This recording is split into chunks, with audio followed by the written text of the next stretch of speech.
Good morning to all, सभी को मेरी ओर से नमस्ते।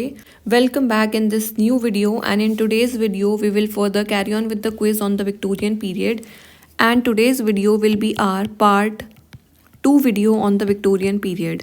तो इसके अंदर हम सॉल्व करने वाले हैं 10 क्वेश्चंस को। So let's get started. तो आज की वीडियो का हमारा जो पहला क्वेश्चन है उसमें एक स्टेटमेंट दी गई है और हमसे पूछा है that it appears in the work of home.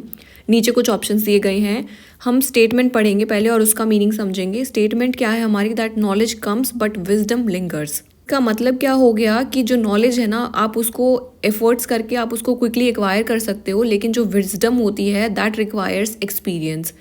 So it means that while the knowledge it can slip away from our mind, but that thing which stays with us is what it is wisdom। तो wisdom हमेशा रहती है हमारे साथ, लेकिन जो knowledge होती है वो आती और जाती रहती है। It comes but wisdom what it lingers, it stays with us।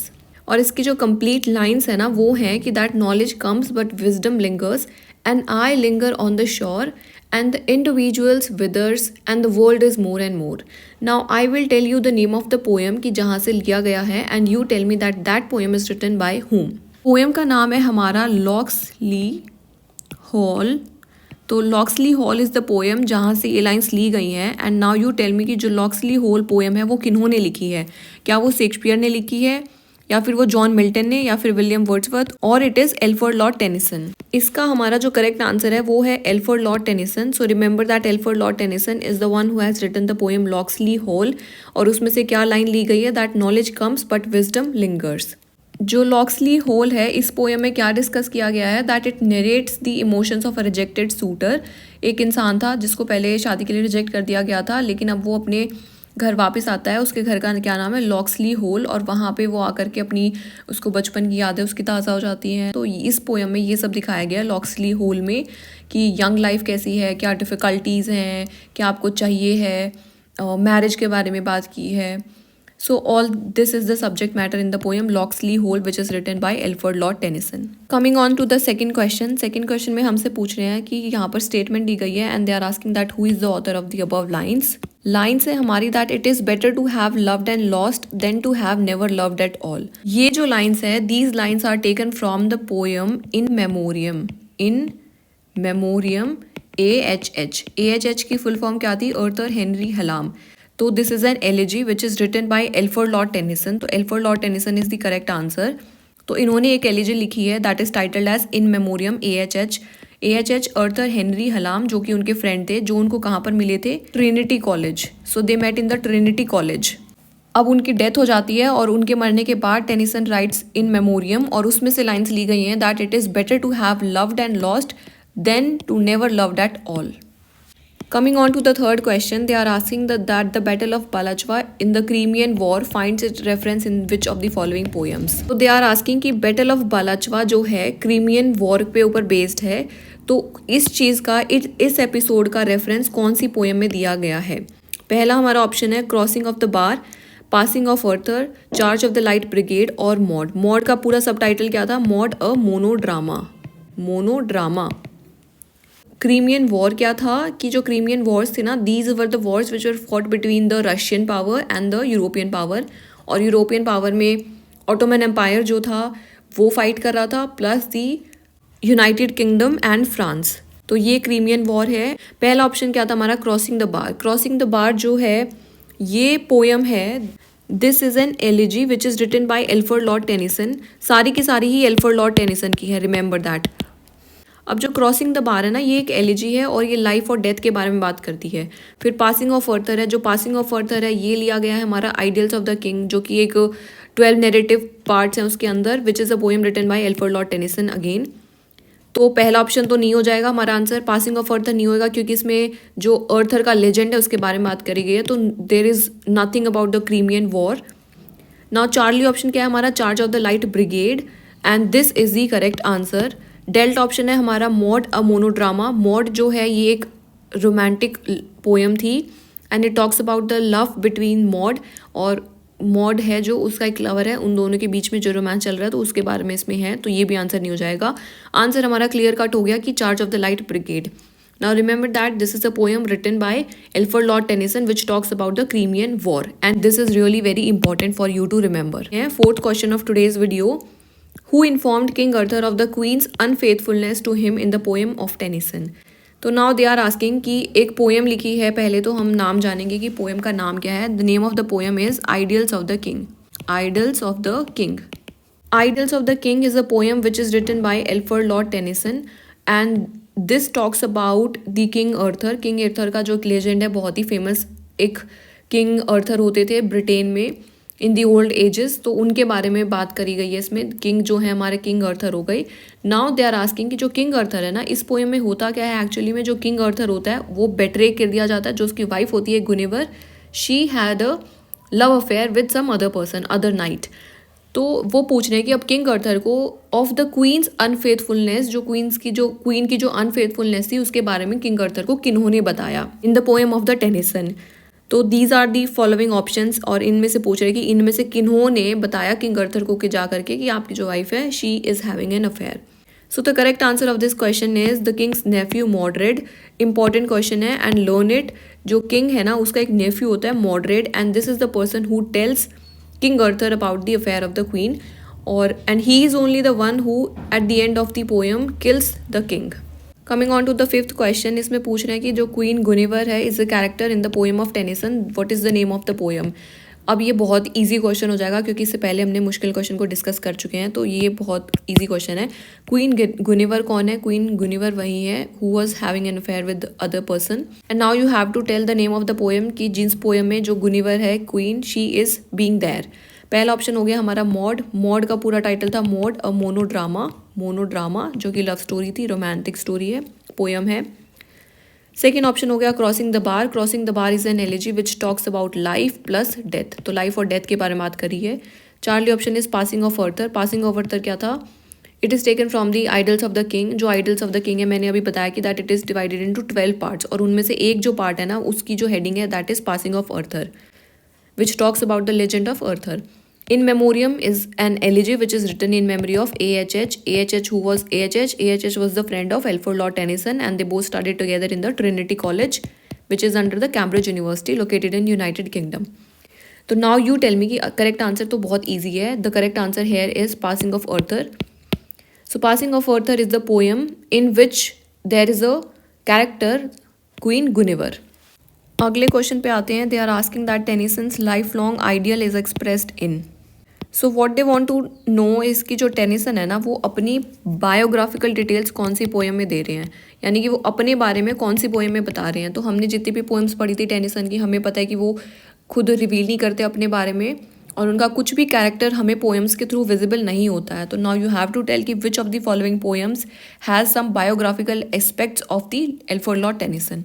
पहला ऑप्शन हो गया Maud. Maud a monodrama. Merlin is the name of a poem that is taken from Idylls of the King. Idylls of the King. तो remember that. तो this is also not the answer क्योंकि ये king अर्थर के बारे में बात कर रही है. Charlie option is Merlin and the gleam.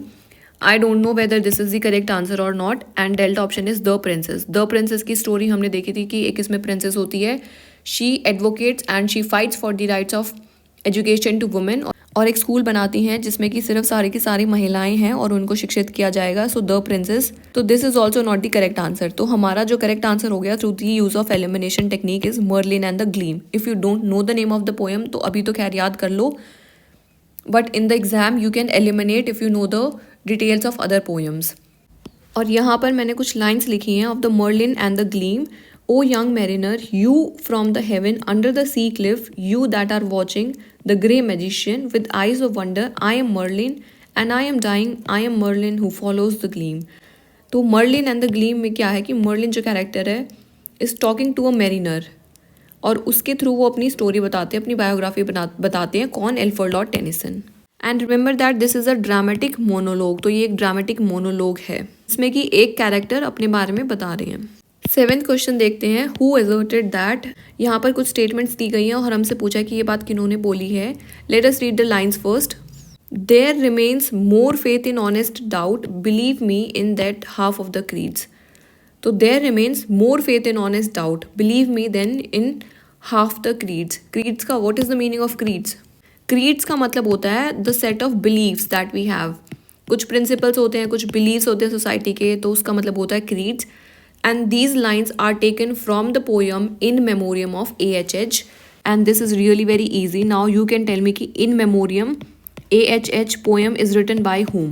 So the correct answer here is Alfred Lord Tennyson. Alfred Lord Tennyson is the person who has written the poem in memoriam of Arthur Henry Hallam, and the lines that there remains more faith in honest doubt, believe me, than in half of the creeds is taken from the poem in memoriam of AHH.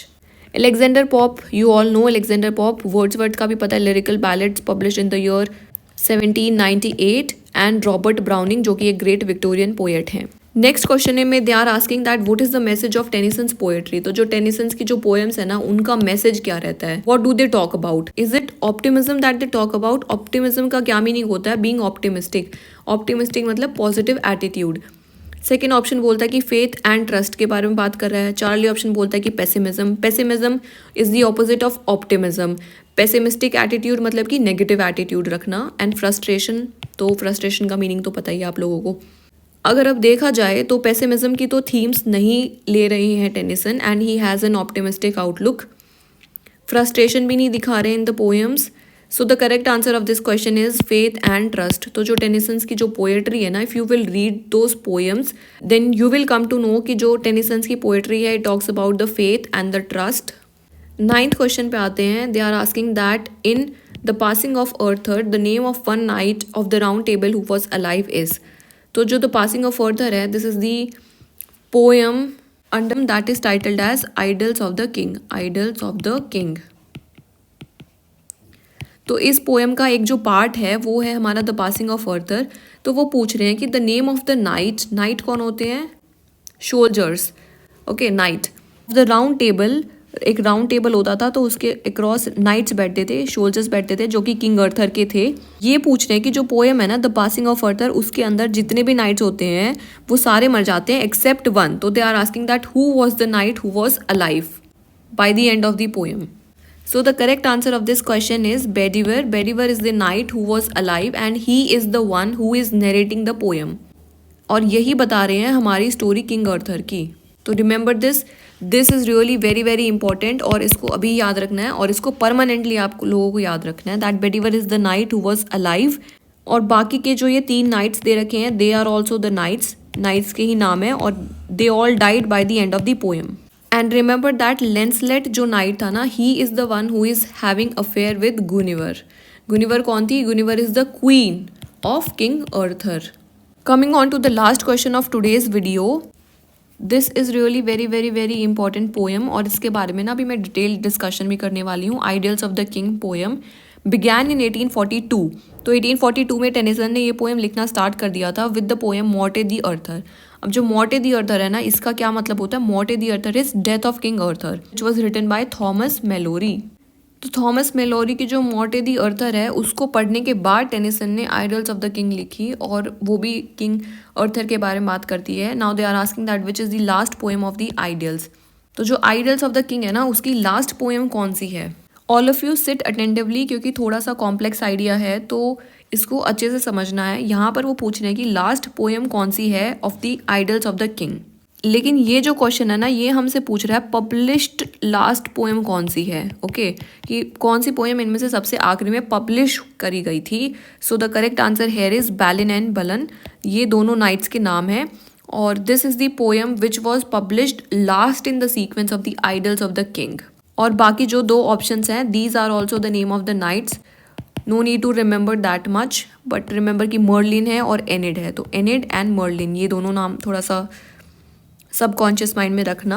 And here the answer is Balin and Balan. ये जो वाली जो है, this is the last poem published. अगर देखा जाए तो Idylls of the King की लास्ट पोएम मानी जाएगी, लेकिन अगर हम सीक्वेंस की बात करें then this is not the last poem.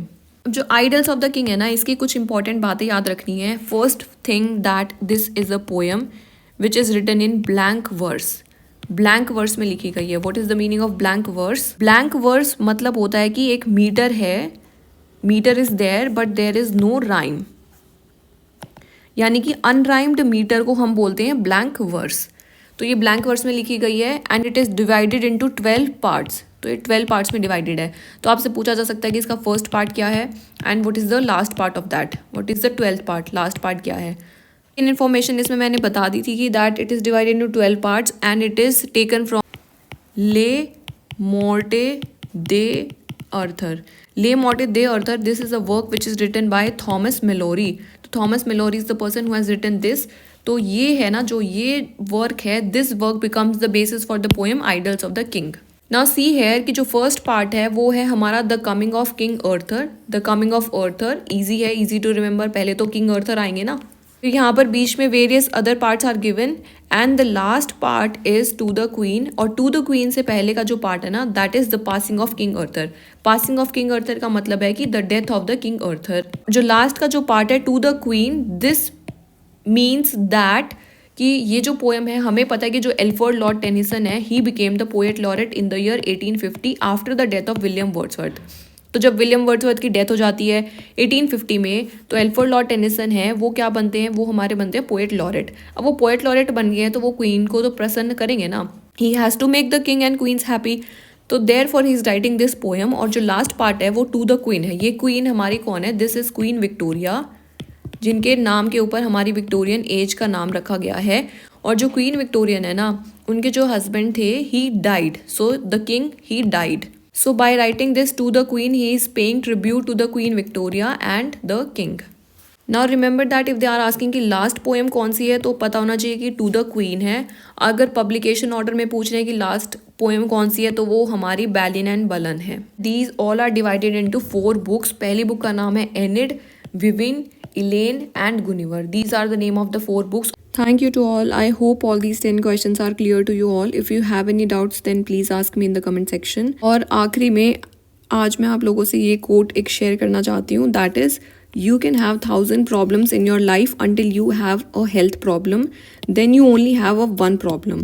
तो यानी कि जब तक हमारे पास हेल्थ प्रॉब्लम नहीं होते ना, तो हमारे पास 1000 तरीके की प्रॉब्लम्स होती हैं, लेकिन जैसे ही हमारे पास एक हेल्थ प्रॉब्लम आ जाती है तो हम बाकी जितनी भी 1000 प्रॉब्लम्स थी हम सबको भूल जाते हैं और हमें सिर्फ वो हेल्थ प्रॉब्लम ही दिखती है। And we always pray to God कि भगवान प्लीज़ ये वाली बीमारी तो ठीक कर दो, because this is really very bad. तो what you have to do is that you have to stay fit. उस फिट रहने के लिए क्या करना पड़ेगा, एक्सरसाइज करनी पड़ेगी। So keep doing exercise, mentally भी स्ट्रांग रहना है। तो exercise is really very very very important. Stop eating junk food. And next thing that I would like to say is that stop the use of the plastic polythenes because it is very harmful for us। और micro plastic के बारे में आप लोगों को पता ही होगा, micro plastic क्या होती है। तो अब प्लास्टिक्स है ना, it is entering the blood of the humans. अपनी तरफ से पूरी कोशिश करनी है कि जो प्लास्टिक पॉलीथीन्स है, प्लास्टिक बैग्स है, उनका उपयोग ना करें, मना कर दो, कहीं पर भी लेने की ज़रूरत नहीं है। अपना जूट बैग है, कैरी करो, सब सामान उसमें रखो, खुद भी खुश रहो और दूसरों को भी खुश रहने दो। So all of you stay happy, stay calm, protect the environment. Goodbye to all. See you in the next video with 10 more questions on the Victorian age.